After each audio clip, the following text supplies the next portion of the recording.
गुड्डू उस महीन बिच को नाश्ते के लिए बुला लाओ और नाश्ता शुरू करो। मैं तुम्हारी चाची से अभी बात कर आता हूँ। मरियम की कलाई पकड़ता उसे ज़बरदस्ती रूम की तरफ ले आया और फिर बोला कि हाँ। हमज़ा उसकी कलाई छोड़ता बोला कब बोलो क्या बात है। मरियम ने गुस्से से फंकारी, गुड्डू मुझे चाची क्यों कह रहा है। हमज़ा करीब आकर उसकी आंखों में झांकता गमगीर क्यों, क्या तुम उसकी चाची नहीं हो, लहजे में बोला। मरियम अपनी बात मुकम्मल नहीं कर सकी। मगर तुमने तो कहा था। हमज़ा ने तेज़ी से उसकी बात काटी। बकवास की थी यार, तुमसे भूल गया था। हमज़ा तुम बस इतना करो, मुझे वापस लंदन भिजवा दो। नहीं चाहिए मुझे मेरी जायदाद और इंसाफ, मरियम ने भीगे लहजे में कहा। तुम्हारे ताया पर केस हो चुका है। सबूत इतने पक्के हैं कि दुनिया की कोई ताकत भी इन्हें सज़ा देने से नहीं रोक सकती। हमज़ा एक लम्हे को रुका, नहीं रोक सकती। मरियम क्या मैंने और मेरे बच्चों ने तुम्हारे दिल में ज़रा बराबर भी जगह नहीं बनाई जो तुम हमें छोड़कर जाने की बात कर रही हो। वो उसकी आंखों में झांक कर बोला, बच्चों की बात मत करो खड़ूस इंसान, उनको तो मैं सारी ज़िंदगी नहीं बुला सकती, बस तुम ही हो। मरियम उसे धक्का देती हुई बोली, ख़राब हो। मरियम मैं इतना जानता हूँ कि तुम मेरे नाम से जुड़ चुकी हो। तुम्हारी आंखें मुझे ख्वाब दिखाने लगी हैं। मान लो तुम भी मुझसे चाहने लगी हो। और सच तो ये है कि अब मुझे और मेरे इन गूगल। हमज़ा ने उसके हाथ थामे। केबल के दीवाने बच्चों को तुम ही समझ सकती हो और संभाल सकती हो। चेहरे पर बिखरी स्याह लट्टों को कान के पीछे कर कर वो झुककर उसके माथे को प्यार करने लगा। कम वक्त अब मुझे सिड्यूस करने लगा की कोशिश कर रहे हो और मरियम इसके जाल में नहीं आएगी। मरियम ने अपने धक धक करते दिल को डांटा और तेज़ी से हमज़ा से अलग होना चाहा। कल रात तो तुम इस स्विच के साथ जंगल में मंगल मना रहे थे और अब मुझे पटा रहे हो। सच्ची मरियम ने उसे लताड़ा। तुम पुलिस वालों को कोई ईमान नहीं होता। हमज़ा बुरी तरह चौंका था। तुम्हें रात का किस्सा किसने बताया। अब अंधी बहरी तो नहीं हूँ ना। नहीं, कल रात जब तुम उस चुड़ैल को निकाल कर दरवाज़ा ज़ोर से बंद किया था तो मैं जाग रही थी और उससे देर तक तुम्हारे कमरे के बाहर आहें बरते भी देखा। मरियम तंग गई। देखा तो बाकी का किस्सा तुम्हारा 3 साल का मर्द ने मुझे बता चुका है। हमज़ा ने हाथ जोड़कर, चलो अच्छा, मुझे तुम्हें सफाई नहीं देनी पड़ी। मरियम ने उसे सामने पहाड़ की तरह जमे खड़े हमज़ा को घूरा। अब मैं जाऊँ। मरियम मैं हमारी शादी डिक्लेयर करना चाहता हूँ। वो मेरी छुट्टी ख़त्म हो गई है। पहले हमारा धूम। हमज़ा ने संजीदगी से कहा, दाम से वलीमा अरेंज करना चाहता हूँ। ठीक है, चलो एक डील करते हैं। अगर मैं 3 दिन में तुमसे इज़हार मोहब्बत करवाने में कामयाब हो गया तो चौथे दिन हमारा वलीमा होगा। बोलो मंजूर है। वैसे भी अगर तुम ना मंजूर कर दो तो हमज़ा गोया हुआ वलीमा कल ही हो कर दूंगा। मरियम ठीक है, अगर 3 दिन में तुमने मुझे ना बैठाया तो मेरी लंदन की टिकट कटवा दोगे ना। शर्त मंजूर। हमज़ा ने कहकर मरियम को रास्ता दिया और ख़ुद भी उसके पीछे पीछे किचन की जानिब चला गया। कुर्सी घसीट कर उसे मरियम को बैठने का इशारा किया। मरियम चलो बैठो। थोड़ी ही देर में मेज़ पर सब मौजूद थे और खामोशी से नाश्ता कर रहे थे। महीन हमज़ा से नाराज़ थी कि रात उसने लिफ्ट नहीं करवाई और अब इंतकाम लेना चाहती थी। उस पर फ़र्ज़ हो गया था। गुड्डू हमज़ा से नाराज़ होकर हमज़ा ने उसे मर्द मानने से इनकार कर दिया था। बेबी से शादी भी कर ली थी। मरियम उर्फ बेबी हमज़ा से नाराज़ थी कि हमज़ा ने बच्चों को इनके बारे में क्यों बताया है और अब कहीं वाकई उसे प्यार ना हो जाए। पर कैसे अमल किया जाए। 3 दिन बेबी इन और हमज़ा सोच रहा था कि इन सब से बेनियाज पप्पू अपनी दुनिया में मगर नाश्ते में मसरूफ़ था। मरियम लंच बनाने के लिए किचन की तरफ जा रही थी जब उसे गुड्डू और पप्पू तैयार श्यार परफ्यूम छिड़के मोज़े जूते पहने लॉन्च में बैठे दिखाई दिए। वो किचन पर गोली मारती हुई लॉन्च में आई। अरे वाह, आज तो दोनों बहुत चमक रहे हो। किधर की तैयारी है। मरियम ने तो सी की थी। बेबी चाची, हम चाचू के साथ शादी की शॉपिंग करने जा रहे हैं। 3 दिन है ना और इतना काम है। हमारे घर में इतना बड़ा फंक्शन है और गेस्ट आएंगे, इसलिए हमें सबसे अच्छा लगना है। गुड्डू ने जवाब दिया। पता है बेबी चाचू ने कहा है कि मैं छोटा सा दूल्हा बनूंगा। पप्पू ने चमकती आंखों से इतला दी। अब बेबी चाची हमेशा हमारे साथ रहेंगी और हम पेरेंट्स मीटिंग में चाची के साथ ही जाया करेंगे। चाचू तो हमेशा लेट करवा देते हैं। गुड्डू पप्पू तुम मुझे चाची ना बुलाओ वरना मैं नाराज़ हो जाऊंगी। मरियम ने धमकी दी। गुड्डू अफसरदगी से बोला, तो फिर क्या बुलाएं। अगर बेबी कहा तो चाचू उल्टा लटका देंगे। मरियम ने उन्हें चालाकी से ब्लैकमेल किया था। और मैं तुम दोनों को चाची टाइप लगती हूँ। नहीं, बिल्कुल नहीं बेबी, तुम तो बिल्कुल बारबी डॉल की तरह हो। चाची तो ओल्ड आंटियाँ होती हैं ना, गुड्डू ने नफ़ी में सर हिलाते हुए कहा। मरियम गर्दन अकड़ कर कहा, तो बिल्कुल ठीक कह रहे हो, आज से मैं तुम दोनों की दोस्त हूँ। गुड्डू ने उसे देखा। मगर बेबी, गुड्डू ने इशारा फरमाया, एक लड़का और लड़की कभी दोस्त नहीं हो सकते। मरियम ने हैरत से सर उठाकर चारों जानिब देखते लड़का किधर है भई, मुझे भी तो बताओ। गुड्डू ने उस कमअकल को घूरा। मैं और पप्पू, हम दोनों ही तो हैं लड़के बेबी। क्यों भाई, क्यों दोस्त नहीं हो सकते? और तुम्हें ये अजीम कॉल किसने बताया है और किसने कहा? मरियम ने पूछा। तुम लड़के हो, गुड्डू ने ललचा कर कहा। वो सब मैं स्कूल जाना शुरू हुआ था ना तो चाचू ने कहा था। मरियम ने गोलों से पप्पू के सर पर हाथ, मगर अब तो तुम दोनों मर्द बन चुके हो ना, क्यों पप्पू? वो मरियम के दीवाने पप्पू साहिब खिलखिला कर उछल कर मरियम की गोद में चढ़ गए। हाँ, ये बात तो सही है ना। ओके फिर ठीक है, वो तो लड़का लड़की के लिए था तो मैं तो पप्पू तो कल ही तो फ्रेश गुड्डू फ्रेश मर्द बने हैं। ओके बेबी, नो मोर वर्डशिप। चाची, अब हम दोस्त हैं। मरियम ने पप्पू के फूले फूले सेब जैसे गालों के प्यार से चूमकर उस गुड्डू के पास बिठाया।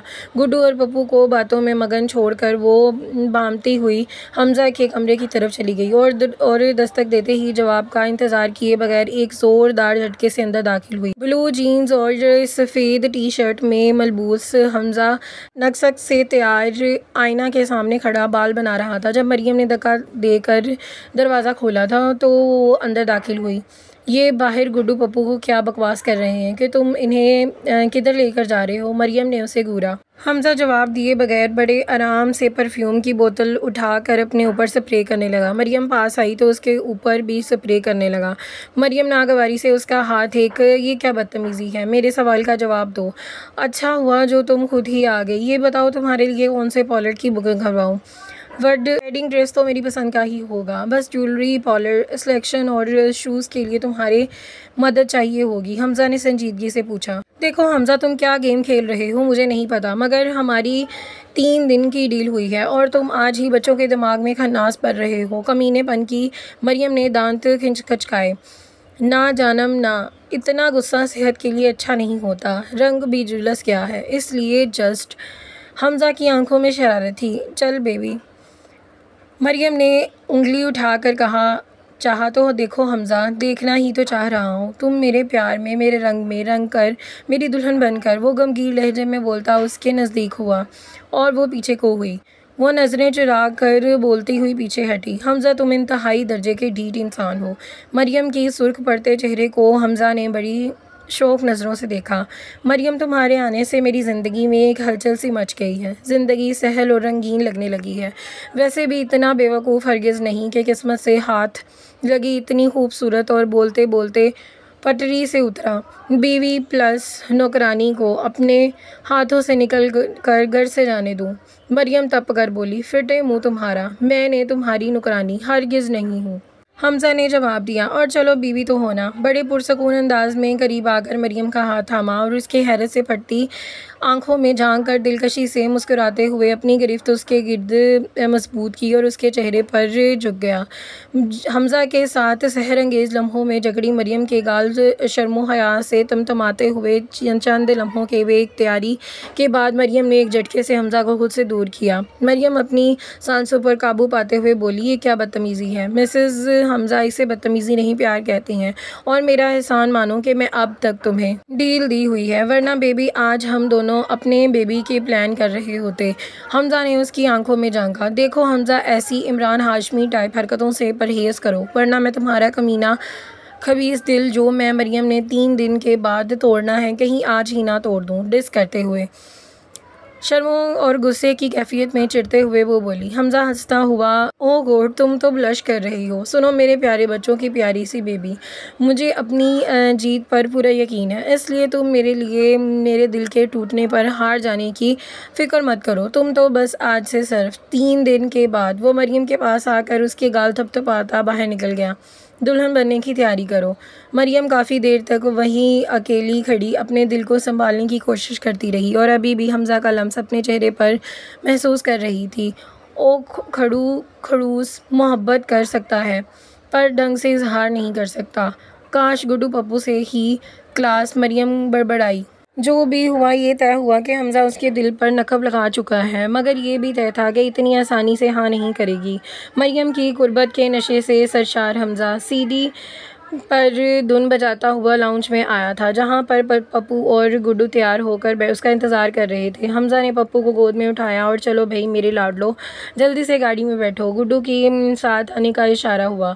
दोनों की गाड़ी में बैठाने के बाद हमज़ा ने चौकीदार को हिदायत की कि फिर तेज़ी से गार्ड की सीट पर बैठा सड़क की तरफ चला गया। उसका रुख माल की तरफ था, जहाँ उसे अपने दोनों बच्चों के लिए उसके ड्रेस लेने थे।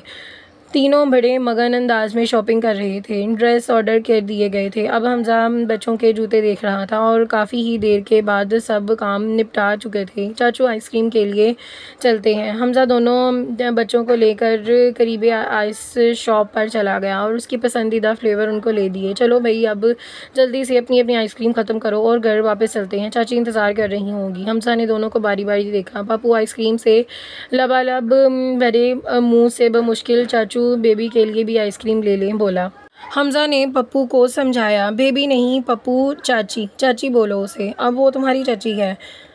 पप्पू ने, चाचू वो मेरी फ्रेंड है और फ्रेंड चाची नहीं होती, मुझे बेबी ने खुद बताया है, उसने जवाब दिया। हमज़ा एक तो तुम दोनों कम थे कि ये मरियम के नखरे भी उठाने पड़ रहे हैं, बड़बड़ाया। गुड्डू ने संजीदगी से उसे देखा। चाचू कोई प्रॉब्लम है? हमज़ा बस यार तुम्हारी चाची नाराज़ है, उन्हें 3 दिन में शादी के लिए राज़ी करना है। गोया हुआ। गुड्डू दौड़ कर कोड़ी लाया और हमज़ा को ओ तो ये कहे ना कि आपको हमारी बेबी को पटाना है। ज़ोर का करंट लगा। अबे मोटे, ये लड़की पटाना क्या होता है? क्या ये सब सीखने के लिए तुम्हें स्कूल भेजता हूँ? हमज़ा ने गुड्डू को घूरा जो उसका सेल मेस से उठा रहा था। गुड्डू, हमज़ा चाचू, गूगल पर लड़की पटाने के कई तरीके होते हैं, बस आप गूगल से हेल्प ले लें। के सेल पर चिपक गया। गुड्डू जोश में आकर बोला, चाचू पहला तरीका मिल गया। हमज़ा ने एक नज़र जोश से चिल्लाते गुड्डू की तरफ डाली और एक गहरा सांस लेकर कुर्सी की पुश से टेक लगाकर बैठ गया। जो भी वो, गुड्डू अब अपनी बात पूरी किए बगैर रुकने वाला तो नहीं था, इसलिए बेहतर यही है कि उसकी बात सुन ली जाए। हमज़ा ने गुड्डू पर नज़रें जमाई। बोलो क्या है तुम्हारी गूगल का पहला तरीका?